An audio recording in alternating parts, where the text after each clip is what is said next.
ಇವತ್ತು ನಾವು ವಾಲ್ಮೀಕಿ ಪಾತ್ರದ ಬಗ್ಗೆ ಸ್ವಲ್ಪ ನೋಡೋಣ. ಈ ವಾಲ್ಮೀಕಿ ಎರಡು ರೀತಿಯಿಂದ ನಾವು ಗಮನಿಸಬೇಕಾದ ಒಂದು ವ್ಯಕ್ತಿತ್ವ. ಒಂದು, ರಾಮಾಯಣ ಅನ್ನೋ ಒಂದು ಮಹಾಕಾವ್ಯವನ್ನು ಬರೆದ ಒಬ್ಬ ಕವಿಯಾಗಿ. ಇನ್ನೊಂದು, ಆ ಕಾವ್ಯದಲ್ಲಿ ತಾನೇ ಒಂದು ಪಾತ್ರವಾಗಿ. ಅದು ಒಂದು ಚೋದ್ಯ. ಒಬ್ಬ ಕವಿ ಒಂದು ಕಾವ್ಯವನ್ನು, ಒಂದು ಕೃತಿಯನ್ನು ಸೃಷ್ಟಿ ಮಾಡುವುದೊಂದಾದರೆ, ತಾನು ಅದರ ಪಾತ್ರವಾಗಿ ಭಾಗವಹಿಸಿ ಇರುವುದು, ಅದರ ಒಂದು ಭಾಗವಾಗಿರುವುದು ಒಂದು ವಿಶೇಷವೇ.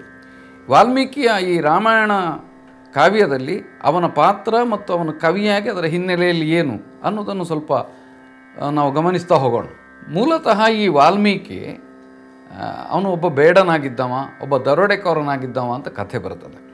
ಇಲ್ಲಿ ಕಾಡಿನಲ್ಲಿದ್ದುಕೊಂಡು ತನ್ನ ಸಂಸಾರದ ಹೊಟ್ಟೆಪಾಡನ್ನು ನಿರ್ವಹಿಸುವುದಕ್ಕೆ ಅಲ್ಲಿಗೆ ಬಂದವರ ಸಂಪತ್ತನ್ನು ದೋಚಿ ತನ್ನ ಜೀವನ ವೃತ್ತಿಯನ್ನು ಸಾಗಿಸ್ತಾ ಇದ್ದ ಅಂತ ಕಥೆ. ಇವನು ಪ್ರಚೇತಸರ ಮಗ ಅನ್ನುವುದು ಇನ್ನೊಂದು. ಅವನಿಗೊಂದು ರತ್ನಾಕರ ಅಂತ, ವೃಕ್ಷ ಅಂತ, ಹೀಗೆ 2-3 ಹೆಸರುಗಳಲ್ಲಿ ಬೇರೆ ಬೇರೆ ಕೃತಿಗಳಲ್ಲಿ ಗುರುತಿಸಲ್ಪಟ್ಟಿದ್ದಾನೆ. ಏನಿದ್ರೂ ಇವನು ಮೂಲತಃ ಒಬ್ಬ ಕ್ರೂರಿಯಾಗಿ ಜನರನ್ನು ಹಲ್ಲೆ ಮಾಡುವ, ಹೊಡೆಯುವ, ದರೋಡೆ ಮಾಡುವ ಒಬ್ಬ ವೃತ್ತಿಯನ್ನು ಮಾಡ್ತಾ ಇದ್ದಾನೆ. ಈ ವಾಲ್ಮೀಕಿ ಹೇಗಾದ ಇವನು, ಅದು ಒಂದು ಸ್ವಾರಸ್ಯದ ಕಥೆ. ಒಂದು ದಿವಸ ಹೀಗೆ ಇವನು ದೋಚುವುದಕ್ಕೆ ಅಂತ ಸಿದ್ಧನಾಗಿದ್ದಾಗ ಅಲ್ಲಿಗೆ ಸಪ್ತಋಷಿಗಳು ಬರ್ತಾರೆ, 7 ಮಂದಿ. ಬಂದರೆ ಇವೇನು ಮಾಡ್ತಾನೆ, ಅವ್ರನ್ನ ಅಡ್ಡಗಟ್ಟಿ ನಿಮ್ಮಲ್ಲಿರುವುದನ್ನೆಲ್ಲ ಕೊಡಿ, ಇಲ್ಲ ಪ್ರಾಣ ತೆಗಿತೇನೆ. ಏನಪ್ಪ ನೀನು ಯಾಕೆ ಹೀಗೆ ಮಾಡ್ತಾ ಇದ್ದಿ? ಇದು ಪಾಪದ ಕೆಲಸ ಅಲ್ವಾ? ಈ ಪಾಪದ ಪರಿಣಾಮ ನಿನ್ನ ಮೇಲೆ ಆಗೋದಿಲ್ವಾ? ನೀನು ಯಾರಿಗಾಗಿ ಮಾಡ್ತಾ ಇದ್ದೆ? ನಾನು ಸಂಸಾರಕ್ಕಾಗಿ ಮಾಡ್ತಾ ಇದ್ದೇನೆ. ಈ ಪಾಪವನ್ನು ಯಾರು ಹೊರ್ತಾರೆ? ಸಂಸಾರದವರು ಹೊರ್ತಾರೆ.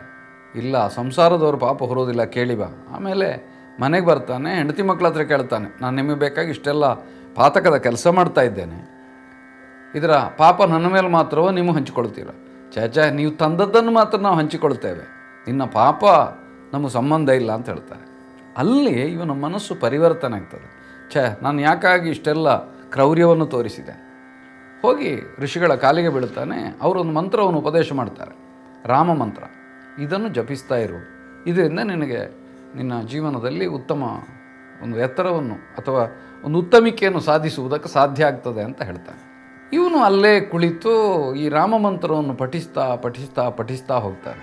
ಎಷ್ಟೋ ಕಾಲ ಕಳೆದು ಮತ್ತೆ ಸಪ್ತರ್ಷಿಗಳ ಹಿಂದೆ ಬಂದಾಗ ಅಲ್ಲಿ ಈ ಬೇಡ ಇರುವುದಿಲ್ಲ, ಒಂದು ದೊಡ್ಡ ಹುತ್ತ ಬೆಳೆದಿರ್ತದೆ. ಆ ಹುತ್ತವನ್ನು ಇವರು ಕರಗಿಸಿದರೆ ಅದರ ಒಳಗಿಂದ ಈ ಮೂಲತಃ ಬೇಡನಾಗಿದ್ದ, ರೂಕ್ಷನಾಗಿದ್ದ ರತ್ನಾಕರ ಹೊರಗೆ ಬರ್ತಾನೆ. ಅಂದರೆ ಅವನು ರಾಮ ಮಂತ್ರವನ್ನೇ ಜಪಿಸ್ತಾ ಅದರಲ್ಲಿ ಮುಳುಗಿ ಹೋಗಿದ್ದ. ಒಂದು ಶ್ರದ್ಧೆಗೆ, ಒಂದು ತಪಸ್ಸಿಗೆ ಒಂದು ಉತ್ತಮ ದೃಷ್ಟಾಂತವಾಗಿ ಈ ವ್ಯಕ್ತಿತ್ವ ಕಾಣ್ತದೆ. ಅಲ್ಲಿಂದ ಅವನಿಗೆ ವಾಲ್ಮೀಕಿ ಅಂತ ಹೆಸರಾಗ್ತದೆ. ವಾಲ್ಮೀಕ ಅಂದರೆ ಹುತ್ತದಿಂದ ಹೊರಗೆ ಬಂದ ಕಾರಣ ವಾಲ್ಮೀಕಿ ಅಂತ ಹೆಸರಾಗ್ತದೆ. ವಾಲ್ಮೀಕಿ ಏನು, ಅವನ ಹಿನ್ನೆಲೆ ಏನು, ಇದಕ್ಕಿಂತ ಹೆಚ್ಚು ಅವನಿಗೊಂದು 2ನೇ ಹುಟ್ಟು ಪ್ರಾಪ್ತವಾಯಿತು ನೋಡಿ, ದ್ವಿಜತ್ವ. ಈ ದ್ವಿಜ ಅಂದರೆ 2ನೇ ಹುಟ್ಟುಳ್ಳವ ಅಂತ ಅರ್ಥ. 2ನೇ ಹುಟ್ಟು ಯಾವುದಕ್ಕೆ? ಅದು ಜ್ಞಾನಕ್ಕಾಗಿ, ತಿಳುವಳಿಕೆಗಾಗಿ. ಒಂದು ಭೌತಿಕವಾದ ಹುಟ್ಟಾದರೆ ಇನ್ನೊಂದು ಜ್ಞಾನದ ಹುಟ್ಟು. ಒಂದು ದೈಹಿಕವಾದ್ದು, ಒಂದು ಬೌದ್ಧಿಕವಾದ್ದು. ವಾಲ್ಮೀಕಿ ಈ ದ್ವಿಜನಾಗಿ 2ನೇ ಹುಟ್ಟನ್ನು ಸಾಧಿಸ್ತಾನೆ. ಅವನು ಜ್ಞಾನದ ಕಡೆಗೆ ಹೋಗಬೇಕಾದವ. ಆದರೆ ಅವನ ಜೀವನದಲ್ಲಿ ಇನ್ನೊಂದು ಬಹಳ ಮುಖ್ಯ ಘಟನೆ ನಡೆದು ಅವನ ಜೀವನದ ಪಥವನ್ನೇ ಬದಲಾಯಿಸಿಬಿಡ್ತದೆ, ಅವನ ವ್ಯಕ್ತಿತ್ವವನ್ನೇ ಬದಲಾಯಿಸಿಬಿಡ್ತದೆ. ಕ್ರೂರಿಯಾಗಿದ್ದವ ಜ್ಞಾನಿ ಆಗಬೇಕಾದವ ಅವ ಕವಿಯಾದ ಒಂದು ಸಂದರ್ಭ ಇದೆ. ಆಶ್ರಮದಲ್ಲಿ ವಾಲ್ಮೀಕಿ ಇರಬೇಕಾದ್ರೆ ನಾರದರು ಬರ್ತಾರೆ. ನಾರದರಲ್ಲಿ ಇವ ಪ್ರಶ್ನೆ ಕೇಳ್ತಾನೆ, ಸ್ವಾಮಿ, ಲೋಕದಲ್ಲಿ ಅತ್ಯಂತ ಒಳ್ಳೆಯ ಗುಣಗಳುಳ್ಳ ಶ್ರೇಷ್ಠ ವ್ಯಕ್ತಿತ್ವ ಯಾರದ್ದು? ಆಗ ನಾರದರು ರಾಮನ ಕಥೆಯನ್ನು ವಾಲ್ಮೀಕಿ ವಿವರಿಸ್ತಾರೆ. ಇಂಥವ, ಇಷ್ಟು ಗುಣಗಳುಳ್ಳವ, ಇಷ್ಟು ಯೋಗ್ಯತಾವಂತ, ಅವನ ಜೀವನ ಚರಿತ್ರೆ ಹೀಗೆ ನಾರದರಿಂದ ಈ ರಾಮಾಯಣದ ಅಥವಾ ರಾಮನ ಕಥೆಯನ್ನು ಕೇಳಿದ ವಾಲ್ಮೀಕಿ ಸ್ನಾನಕ್ಕಾಗಿ ಅಲ್ಲಿ ಸಮೀಪದಲ್ಲಿದ್ದ ತಮಸ ಅನ್ನುವ ನದಿಗೆ ಹೋಗ್ತಾನೆ. ಜ್ಞಾನಿಯಾಗಬೇಕಾದ ವಾಲ್ಮೀಕಿ ತಮಸ ಅನ್ನುವ ತಮಸ್ಸಿನಿಂದ ಕೂಡಿದ ಒಂದು ಪ್ರದೇಶಕ್ಕೆ ಅಥವಾ ಒಂದು ನದಿಗೆ ಹೋಗ್ತಾನೆ. ಅಲ್ಲಿ ಈ ನದಿ ತೀರದಲ್ಲಿ ಪ್ರಕೃತಿಯ ಸೌಂದರ್ಯವನ್ನು ನೋಡ್ತಾ ಇರಬೇಕಾದ್ರೆ 2 ಕ್ರೌಂಚ ಪಕ್ಷಿಗಳು ತಾವು ಆಕಾಶದಲ್ಲಿ ಕ್ರೀಡಿಸ್ತಾ ಇದ್ದಾವೆ, ಗಂಡು ಹೆಣ್ಣು, ಬಹಳ ಸಂತೋಷದಿಂದ, ಸಂಭ್ರಮದಿಂದ. ಇದನ್ನು ನೋಡಿ ಕವಿ, ಮೂಲತಃ ಕವಿತ್ವದ ಒಂದು ಕಾವ್ಯ ಹೃದಯದ ಒಂದು ಸಂಸ್ಕಾರ ಇದ್ದ ವಾಲ್ಮೀಕಿಗೆ ಏನೋ ಒಂದು ಉಲ್ಲಾಸ, ಒಂದು ಸಂತೋಷ ಕಾಣಿಸಿಕೊಳ್ತದೆ. ಅವನನ್ನು ನೋಡಿ ಆನಂದಿಸಬೇಕಾದ್ರೆ ಯಾವನೋ ಒಬ್ಬ ಬೇಡ ಒಂದು ಬಾಣವನ್ನು ಪ್ರಯೋಗ ಮಾಡಿ ಇದರಲ್ಲಿ ಒಂದು ಗಂಡು ಕ್ರೌಂಚವನ್ನು ಕೊಂದುಬಿಡ್ತಾನೆ. ಅದು ವಿಲಪಿಸ್ತದೆ, ಒದ್ದಾಡ್ತದೆ. ಈ ಹೆಣ್ಣು ವಿಲಪಿಸ್ತದೆ, ದುಃಖಿಸ್ತದೆ.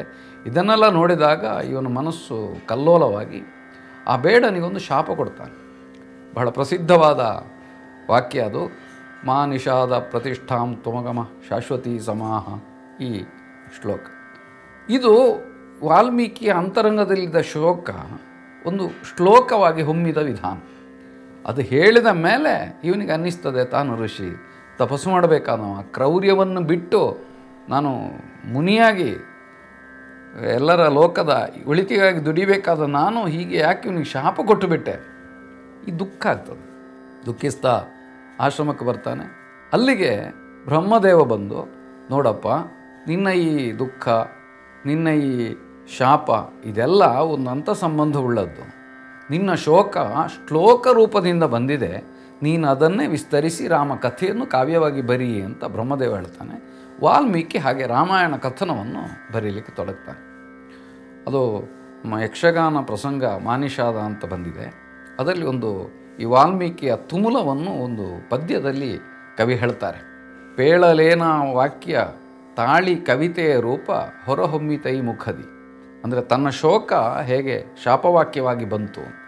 ಇದು ಎಷ್ಟೋ ಸಲ ವ್ಯಕ್ತಿತ್ವದ ಒಳಗಿನ ಭಾವಗಳು ಕಲಾತ್ಮಕವಾಗಿ ಕಾವ್ಯಾತ್ಮಕವಾಗಿ ಅಭಿವ್ಯಕ್ತವಾದಾಗ ಅದೊಂದು ಆಸ್ವಾದ್ಯವಾದ ಕೃತಿಯಾಗಿ ಜನರಿಗೆ, ರಸಪ್ರಜ್ಞೆ ಇದ್ದವರಿಗೆ ದೊರಕುವ ವಿಧಾನ. ಇದನ್ನು ಒಂದು ಸಾಂಕೇತಿಕವಾಗಿ ನಾವು ಈ ವಾಲ್ಮೀಕಿಯ ಜೀವನದ ಪರಿವರ್ತನೆಯಲ್ಲಿ ಗುರುತಿಸ್ಬೋದು. ಹೀಗೆ ಶೋಕ, ದುಃಖ, ಒಂದು ಕರುಣೆ ಸ್ಥಾಯಿ ಭಾವವಾಗಿ ಉಳಿದದ್ರಿಂದ ರಾಮಾಯಣದ ಉದ್ದಕ್ಕೂ ಕರುಣೆ ಎಂಬುದು ಒಂದು ರಸದ ಪ್ರವಾಹವಾಗಿಯೇ ಬಂತು. ಹಾಗಾಗಿಯೇ ಕರುಣೆ ಮಾತ್ರ ಒಂದು ರಸವಾಗಿ ರಾಮಾಯಣವನ್ನು ಇಡೀ ಆಕ್ರಮಿಸಿಕೊಂಡ ಒಂದು ರಸವಾಗಿ ಕಾಣ್ತದೆ. ಅಂದರೆ ಕ್ರೌರ್ಯದ ಒಡಲಿನಿಂದ ಒಂದು ದುಃಖದ, ಒಂದು ಕರುಣೆಯ, ಒಂದು ಶೋಕದ ಬೀಜ ಮೊಳಕೆ ಒಡೆದು ಅದು ಕಾವ್ಯವಾಗಿ ವಿಸ್ತರಿಸಿಕೊಂಡ ಒಂದು ವಿಶಿಷ್ಟ ಸನ್ನಿವೇಶ. ಇದೇ ವಾಲ್ಮೀಕಿ ತಾನು ಪಾತ್ರವಾಗಿ ಪಾಲ್ಗೊಂಡದ್ದಿದೆ. ವಾಲ್ಮೀಕಿಯ ಆಶ್ರಮದ ವರ್ಣನೆ ಬರ್ತದೆ. ವಾಲ್ಮೀಕಿ ಪ್ರವೇಶ ಮಾಡ್ತಾನೆ. ವಿಶೇಷತಃ ರಾಮ ಸೀತೆಯನ್ನು ಪರಿತ್ಯಾಗ ಮಾಡಿದ ಮೇಲೆ ವಾಲ್ಮೀಕಿ ಆಶ್ರಮವನ್ನು ಅವಳು ಸೇರಬೇಕಾಗ್ತದೆ. ಆ ಸನ್ನಿವೇಶ ತುಂಬ ರೋಚಕವಾದ್ದು. ಯಾಕಂದರೆ ರಾಮನಾಗಲಿ ಸೀತೆಯಾಗಲಿ ಈ ಕವಿ ತಾನು ಸೃಷ್ಟಿಸಿದ ಪಾತ್ರಗಳು, ಒಂದು ಅರ್ಥದಿಂದ ಕಾಲ್ಪನಿಕ ಪಾತ್ರಗಳು. ಆ ಕಾಲ್ಪನಿಕ ಪಾತ್ರಗಳು ಏನು ಮೈ ಒಡೆದು ಮೂರ್ತ ರೂಪದಿಂದ ತಮ್ಮೆದುರು ಬಂದಾಗ ಕವಿಗೆ ಹೇಗಾಗಬಹುದು. ಸೀತೆ ದುಃಖಿಸ್ತಾ ಇದ್ದಾಳೆ, ತುಂಬು ಗರ್ಭಿಣಿಯಾಗಿದ್ದಾಳೆ. ಅವಳು ಯಾರು ಅಂತ ಅವಳನ್ನು ಸೃಷ್ಟಿಸಿದ ಕವಿಗೆ ಗೊತ್ತಿಲ್ಲ. ಯಾರಮ್ಮ ನೀನು? ನಾನು ಹೀಗೆ ಸೀತೆ ರಾಮನ ಪತ್ನಿ. ಹೇ ದೇವರೇ, ತಾನು ಸೃಷ್ಟಿಸಿದ ಒಂದು ಪಾತ್ರ ಹೀಗೆ ಕಣ್ಣೆದುರು ಕಾಣ್ತಾ ಇದ್ದರೆ, ಕಣ್ಣೀರು ಹಾಕ್ತಾ ಇದ್ದರೆ ಕವಿಗೆ ಏನಾದೀತು? ಮಾತ್ರ ಅಲ್ಲ, ತಾನು ಸೃಷ್ಟಿಸಿದ ಇನ್ನೊಂದು ಪಾತ್ರ ರಾಮ ಎಂಬ ಪಾತ್ರ, ಅದು ಹೀಗೆ ತನ್ನ ಪತ್ನಿಯನ್ನು ಕಾಡಿನಲ್ಲಿ ಬಿಡತಕ್ಕ ಒಂದು ಕ್ರೌರ್ಯವನ್ನು ತೋರಿಸ್ತದೆ ಅಂತಾದರೆ ಈ ಕವಿಯ ಅಂತರಂಗ ಯಾವ ತುಮುಲವನ್ನು, ಸಂಘರ್ಷವನ್ನು, ಸಂದಿಗ್ಧವನ್ನು ಎದುರಿಸಿರ್ಬೋದು. ಇದೇನು ವಾಲ್ಮೀಕಿ ಬರೆಯುವುದಿಲ್ಲ, ಆದರೆ ನಾವು ಊಹಿಸಬಹುದಾದ ಒಂದು ತರ್ಕಿಸಿಕೊಳ್ಳಬಹುದಾದ ಒಂದು ಸನ್ನಿವೇಶ. ತಾವೇ ಸೃಷ್ಟಿ ಮಾಡಿದ ಪಾತ್ರಗಳು ತಾವು ಜೀವಂತವಾಗಿ ತಮ್ಮ ಎಲ್ಲ ವ್ಯಕ್ತಿತ್ವದ ಆಯಾಮಗಳೊಂದಿಗೆ ಸೃಷ್ಟಿ ಮಾಡಿದ ಕವಿಗೆ ಮುಖಾಮುಖಿಯಾಗುವ ಒಂದು ಸನ್ನಿವೇಶ. ಇದು ಈ ವಾಲ್ಮೀಕಿಯ ಬದುಕಿನಲ್ಲಿ ರಾಮಾಯಣದ ಪಾತ್ರವಾಗಿ ನಾವು ಕಾಣತಕ್ಕ ಒಂದು ವಿಶಿಷ್ಟತೆ. ಇದರ ಜೊತೆಯಲ್ಲಿ ವಾಲ್ಮೀಕಿ ಇನ್ನೊಂದು ಬಹಳ ಮುಖ್ಯ ಪಾತ್ರವನ್ನು ವಹಿಸ್ತಾನೆ. ಸೀತೆಯನ್ನು ಆಶ್ರಮದಲ್ಲಿ ಪೋಷಿಸಿ ಅವಳು ಪ್ರಸವಿಸಿದ ಮೇಲೆ ಆ ಇಬ್ಬರು ಮಕ್ಕಳಿಗೆ, ಕುಶಲವರಿಗೆ, ಅವರಿಗೆ ಹೆಸರಿಟ್ಟದ್ದು ವಾಲ್ಮೀಕಿಯೇ, ಅವರಿಗೊಂದು ಸಂಸ್ಕಾರವನ್ನು, ವಿದ್ಯೆಯನ್ನು ಉಪದೇಶ ಮಾಡಿ ಅವರನ್ನು ಬೆಳೆಯಿಸ್ತಾ ಇವ ಕಲಿಸಿಕೊಟ್ಟದ್ದೇನು ಅಂತಂದರೆ ಈ ರಾಮಾಯಣವನ್ನು ಒಂದು ಕಾವ್ಯವಾಗಿ ಆ ಮಕ್ಕಳಿಗೆ ಕಲಿಸಿಕೊಡ್ತಾನೆ. ಕುಶಲವರು ಅದನ್ನು ಹಾಡ್ತಾರೆ. ಇವನು ಸೀತೆಯನ್ನು, ಕುಶಲವರನ್ನು ಕರ್ಕೊಂಡು ರಾಮನಿದ್ದಲ್ಲಿಗೆ ಹೋಗಿ ರಾಮ ಸಮ್ಮುಖದಲ್ಲಿ ರಾಮನ ಕಥೆಯನ್ನು ರಾಮನ ಮಕ್ಕಳಿಂದಲೇ ಹಾಡಿಸ್ತಾನೆ. ಇದು ನೋಡಿ ಒಂದು ವಿಶೇಷ. ತನ್ನ ಕಥೆಯನ್ನು ರಾಮ ಗೊತ್ತಿಲ್ಲ ತನ್ನ ಮಕ್ಕಳು ಅಂತ ಕುಶಲವರು, ತನ್ನ ಮಕ್ಕಳ ಬಾಯಿಯಿಂದ ತಾನೇ ಅದನ್ನು ಬರೆದ ಕವಿಯ ಸಮ್ಮುಖದಲ್ಲಿ ಕೇಳುವ ಒಂದು ಸನ್ನಿವೇಶ. ಇಡೀ ರಾಮಾಯಣ ಕಾವ್ಯವನ್ನು ಮಕ್ಕಳು ಹಾಡ್ತಾರೆ. ತುಂಬ ಸಂತೋಷದಿಂದ ರಾಮ ಅವ್ರಿಗೇನು ಕೊಡಬೇಕು ಅಂತ ಕೇಳಿದರೆ ವಾಲ್ಮೀಕಿ ಏನು ಹೇಳ್ಬೋದು? ನೀನು ಏನು ಕೊಡಬಲ್ಲೆ? ನಿನ್ನದು ಎಲ್ಲವನ್ನೂ ಕೊಡಬಹುದು. ಒಂದು ಪರೋಕ್ಷ ಏನು ಈ ಉತ್ತರಾಧಿಕಾರವನ್ನು, ರಾಮನ ಉತ್ತರಾಧಿಕಾರವನ್ನು ಹೊಂದುವುದಕ್ಕೆ ಸಂಪೂರ್ಣ ಅರ್ಹತೆ ಇದ್ದವರು ಕುಶಲವರು. ಆದರೆ ಅವರಿಗೆ ಇವನು ತಂದೆ ಅಂತ ಗೊತ್ತಿಲ್ಲ, ಈ ತಂದೆಗೆ ಅವರು ಮಕ್ಕಳು ಅಂತ ಗೊತ್ತಿಲ್ಲ. ಹೀಗೆ ಒಂದು ರೋಚಕವಾದ ಒಂದು ಸನ್ನಿವೇಶ.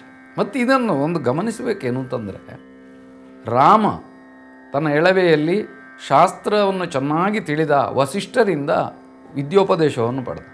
ಆಮೇಲೆ ಅಸ್ತ್ರಶಸ್ತ್ರಗಳನ್ನು ಬಹಳ ಚೆನ್ನಾಗಿ ಸ್ವಾಧೀನೀಕರಿಸಿಕೊಂಡ ವಿಶ್ವಾಮಿತ್ರರಿಂದ ಉಪದೇಶವನ್ನು ಪಡೆದ. ಒಬ್ಬ ಒಳ್ಳೆಯ ಕ್ಷತ್ರಿಯನಿಗೆ, ಒಬ್ಬ ರಾಜನಾಗಬೇಕಾದವನಿಗೆ, ಧರ್ಮನಿಷ್ಠರನಾಗಬೇಕಾದವನಿಗೆ ಆಗಬೇಕಾದ ಸಂಸ್ಕಾರವೇ ರಾಜದಂಡವನ್ನು ಹಿಡಿದು ಅವ ಪ್ರಜೆಗಳನ್ನು ಪಾಲಿಸಬೇಕಾದವ. ಅವನಿಗೆ ಶಾಸ್ತ್ರ ಮತ್ತು ಶಸ್ತ್ರ ಎರಡು ಖಚಿತವಾಗಿ ಗೊತ್ತಿರುವ ಮತ್ತು ಎರಡರಲ್ಲಿಯೂ ನಿಷ್ಠುರರಾಗಿರುವ ಗುರುಗಳು ಸಿಕ್ಕಿದರು. ರಾಮ ಹಾಗೆ ಸಿದ್ಧನಾದ. ಕುಶಲವರಿಗೆ ಸಿಕ್ಕಿದವರು ನೋಡಿ, ಶಾಸ್ತ್ರ ಶಸ್ತ್ರ ಇದು ತಿಳಿಯದವರೇನಲ್ಲ, ತಿಳಿದವರೇ. ಆದರೆ ಅವರಿಗಿಂತ ಹೆಚ್ಚು ಇವರಿಗೆ ಸಿಕ್ಕಿದ ಗುರು ಕವಿ ಹೃದಯವುಳ್ಳವ. ಒಬ್ಬ ಕವಿ ಗುರು ಆದರೆ ಮುಂದಿನ ತಲೆಮಾರಿನ ಒಂದು ಅರಸೊತ್ತಿಗೆ ಹೇಗಿರಬಹುದು, ಇದನ್ನು ಕೂಡ ನಾವೊಂದು ಈ ವ್ಯಾಪ್ತಿಯಿಂದ ಸ್ವಲ್ಪ ಹೊರಗೆ ನಿಂತಾಗ ನೋಡುವುದಕ್ಕೆ, ಊಹಿಸುವುದಕ್ಕೆ, ಆ ರೋಚಕತೆಯನ್ನು ಅನುಭವಿಸುವುದಕ್ಕೆ ತುಂಬ ಸೊಗಸಾದ ಒಂದು ಅವಕಾಶವನ್ನು ಕೂಡ ವಾಲ್ಮೀಕಿ ಈ ರಾಮಾಯಣದ ಹಿನ್ನೆಲೆಯಲ್ಲಿ ನಮಗೆ ಒದಗಿಸಿಕೊಟ್ಟಿದ್ದಾನೆ.